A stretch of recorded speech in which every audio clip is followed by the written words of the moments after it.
Hey guys, and welcome back. Today I am joined by George over from the CryptosRUs channel. Today we're going to be talking a little bit about FTX and the contagion in cryptocurrency that has spread from it. George, how are you doing? I'm doing well, Jebb. How are you? I am doing very, very well, but unfortunately, crypto isn't doing as well as we would like. We're kind of seeing the death throes of the old era in cryptocurrency with FTX going under and the contagion that spread from that. What are some of your thoughts on what's going on following that infamous tweet from Sam Bankman-Fried on November 8th declaring the insolvency of that exchange? Ooh, it seems like it's been forever, but it's only been 3 weeks, right? Yeah, for So real. through, but it Beginning of a feels new like era. it's been 3 years. I mean, man, so much has developed, and unfortunately, it seems like 2022 is just a year of weeding out the bad. Mhm. FTX, the latest to go under.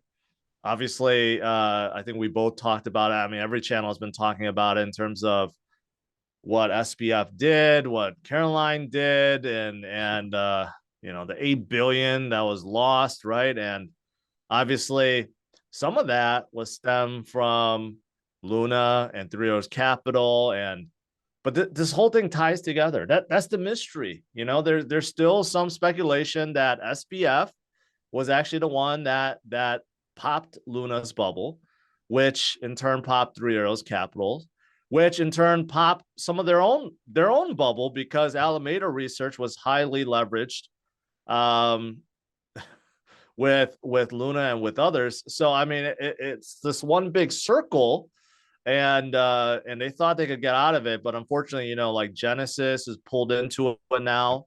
Even unfortunately, BlockFi was pulled into it. Voyager was pulled into it. I mean, literally every company that was associated with FTX got pulled in and now are facing serious problems, right? And I mean, it's just really unfortunate, but I've been telling my viewers, like, hey, during past runs, during this whole the inception of Bitcoin till now, there's been a lot of bad actors. There's been other exchanges that went under, like obviously Mt. Gox and Bitfinex had problems, and other exchanges had huge hacks in the past before, right? But that's not a representation of Bitcoin or crypto as a whole. Just that there's greedy leaders, there's greedy companies that take advantage when things are good, but then when things are bad, that's when they get exposed and go under. So Yeah. that's what I've been telling. What do you think? No, I think you're absolutely right. The first thing for people to remember, like you just said, and I've been saying the same thing, is that this is not an attack on crypto. This is a unfortunate series of events that may or may not have been malicious that took place inside of one part of the industry. And it means that Sam Bankman-Fried and Caroline Ellison and Alameda Research and FTX and their 130 subsidiaries and their massive empire was not operating efficiently, but even more insidiously, it was not operating ethically. And that ultimately faced consequences. And unfortunately, the million-plus creditors to FTX have to face those consequences as well. Like you said, there were billions of dollars that were moved without anybody's authority. I mean, Sam Bankman-Fried moved billions of dollars of customer funds to Alameda Research, and then several billion of them we can't even find. Where'd they go? Who knows? I'm sure the bankruptcy court would love to know. And hopefully they will find them, because there's, as we talked about, a million creditors that are trying to get their money back from FTX. The thing about this is, though, is that Bitcoin and cryptocurrency is such a nascent young space. And people say that, and people are like, oh, but Bitcoin's been around for 13 years. July 3rd, 2009, first Bitcoin's mined. Why are we still in the young space? Well, when you're talking about an entire cultural revolution in technology, that takes decades. The automobile did not completely proliferate society the way that it has at this point in the span of 13 years. Neither did telephones, microwaves, smart televisions. None of that took over the society as quickly as Bitcoin has been going over the last 13 years, as it started to really take off in popularity about 5 years ago, moving into the $20,000 all-time high.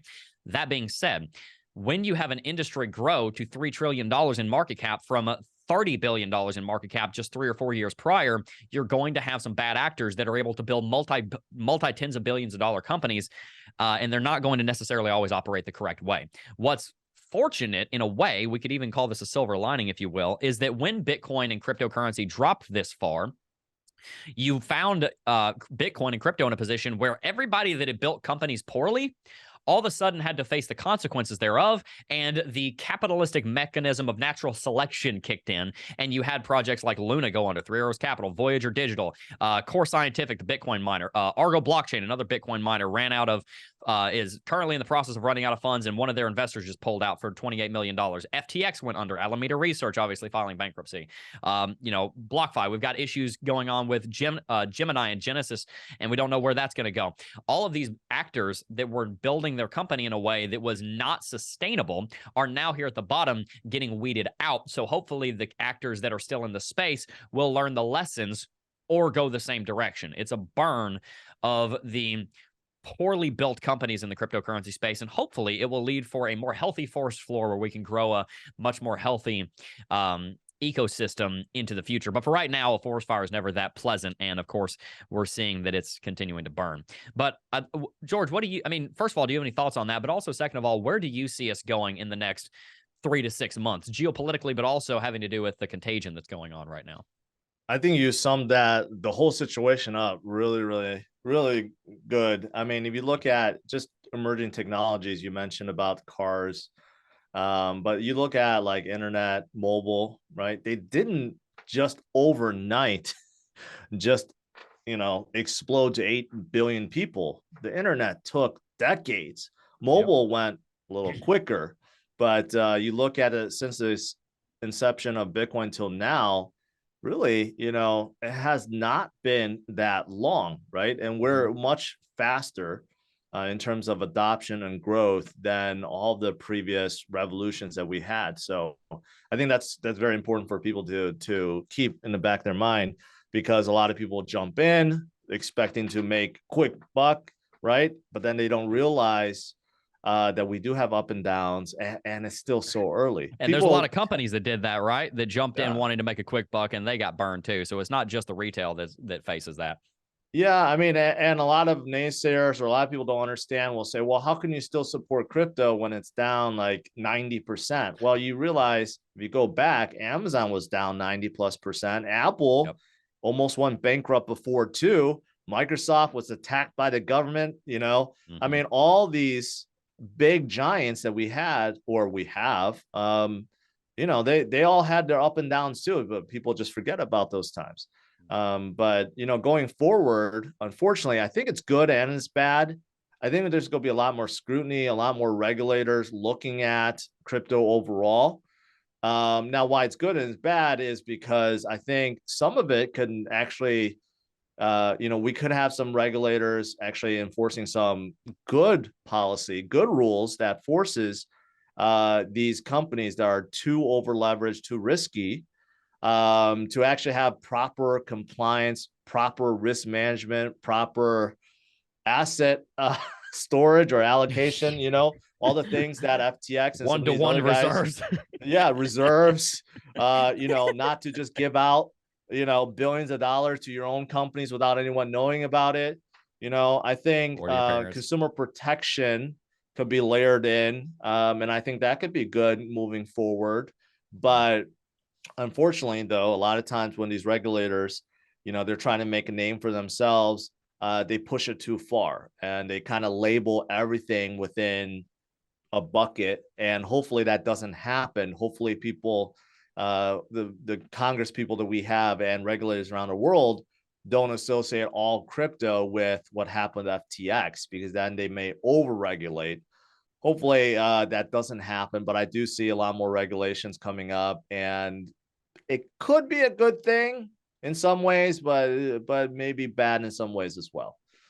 I think a lot of that regulation is going to have a positive impact on the market cap. The question is, what impact does it have on the vision of Bitcoin? Because having regulatory framework, even if it impacts, and I'm not advocating for this to be clear, but I'm just stating the way that it would transpire.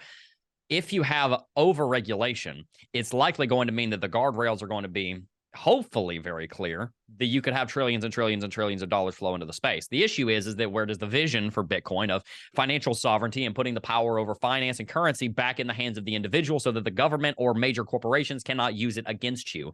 That's the vision. put as simply as I can put it, of Bitcoin, and then that birthed the cryptocurrency space.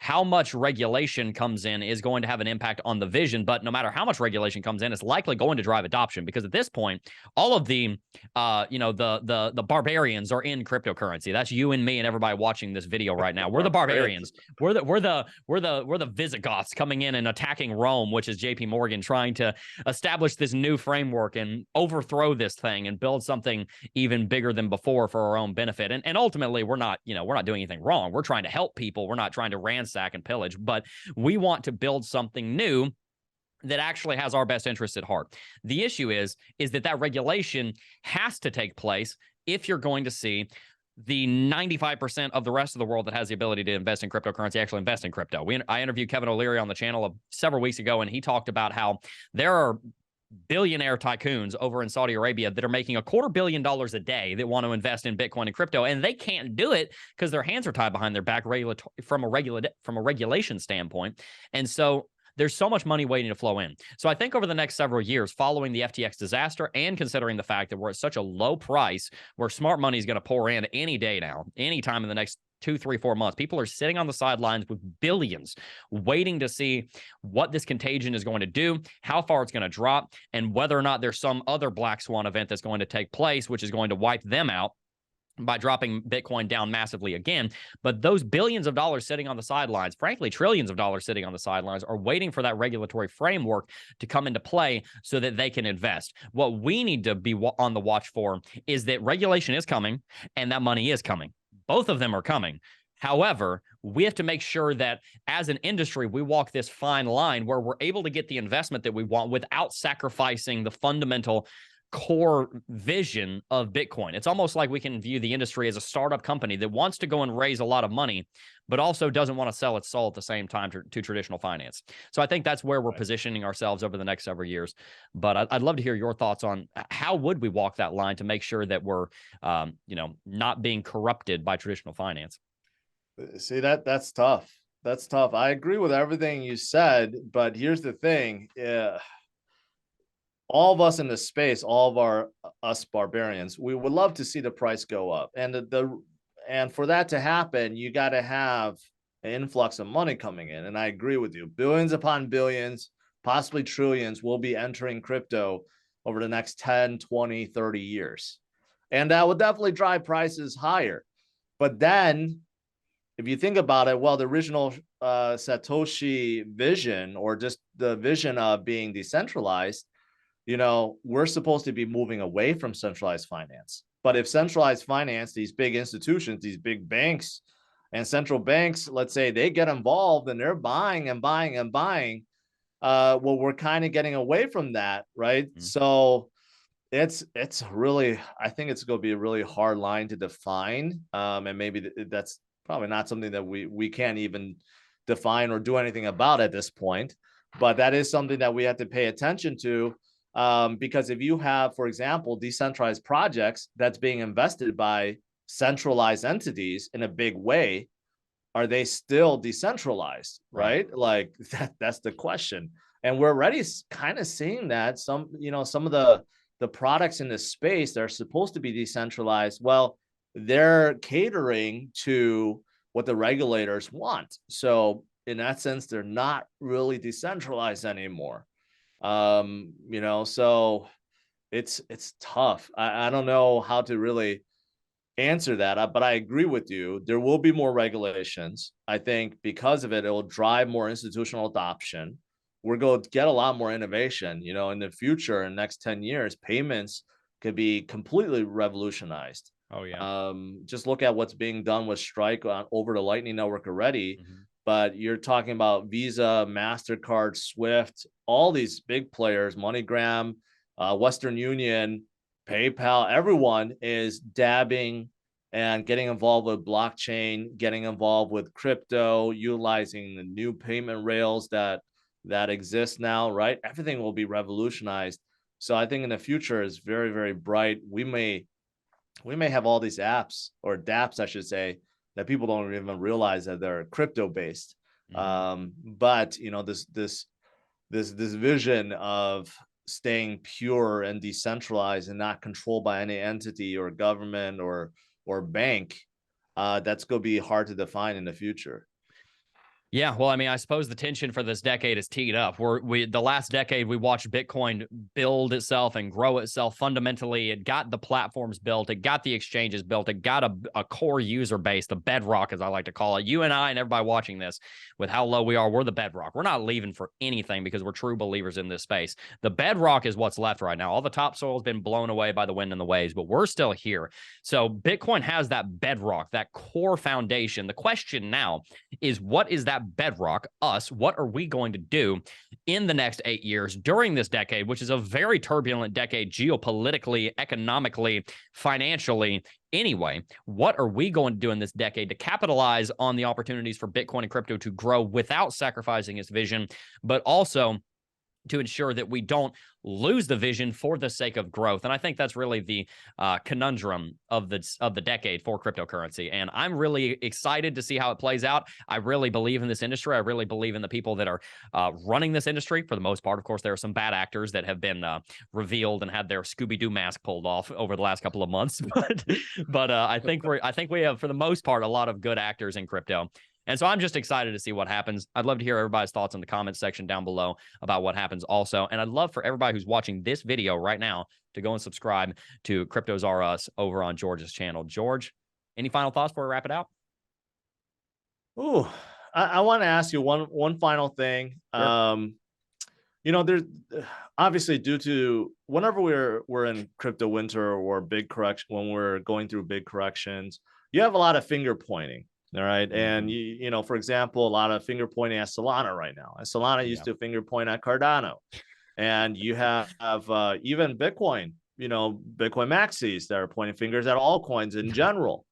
Right. Yep. What are your thoughts about all the infighting? Do you think it's going to get better, or is it going to get worse? Or, you know, overall, can the community come together, you know, and lift everyone else up in some manner in the future? What are your thoughts?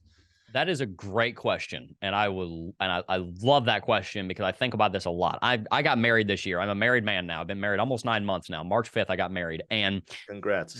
Thank you. One of the worst things that you can do in marriage is say, "Yeah, I was wrong, but look at what she did," or "Yeah, I was wrong, but look at what he did."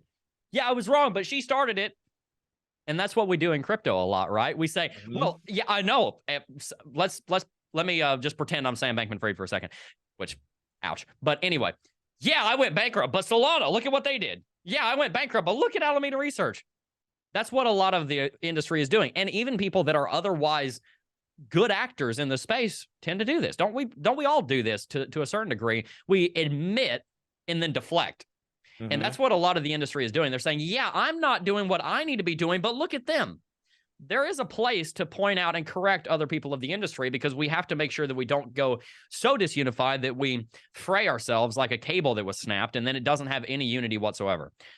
But the most important thing that we can do to maintain unity, and I've learned this from being married, I've learned this from being a father, I've learned this from being a son and a brother in every relationship I've ever had. The most important thing that you can do, one of the most important things you can do to maintain a relationship, is to take individual accountability for your own actions and put the emphasis on yourself and where you failed.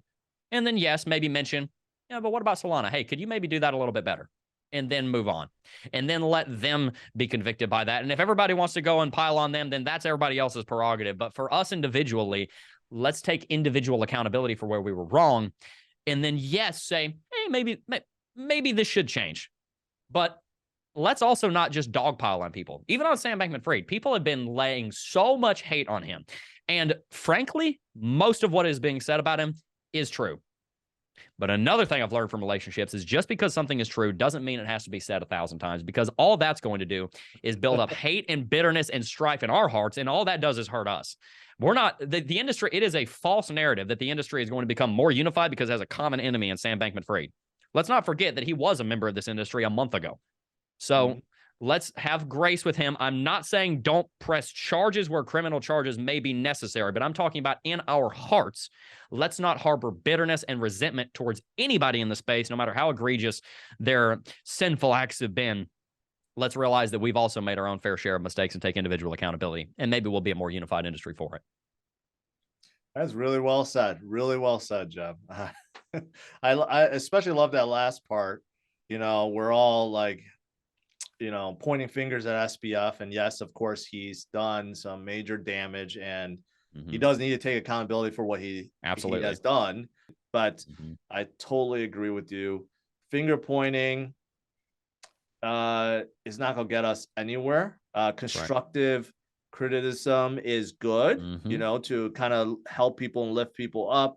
But everyone needs to have some self accountability.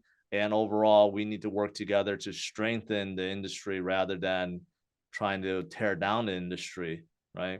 Absolutely. So, well, thank you so very much for coming on the channel, George. I'm really looking forward to seeing a bunch of people that watch this go and subscribe to you. Most of them are already subscribed to you. We have a lot of crossover in our audience, but I just want to thank you for coming on the channel, and I'm glad that we got to do it, even though we had to reschedule. Sorry about that, but here we are. And we wrapped it. No problem. Thanks for having me. And everyone that's watching this from my channel, go check out Crypto Jebb as well. Great guy and very knowledgeable. Thank you. Peace out, guys. All right. Bye-bye.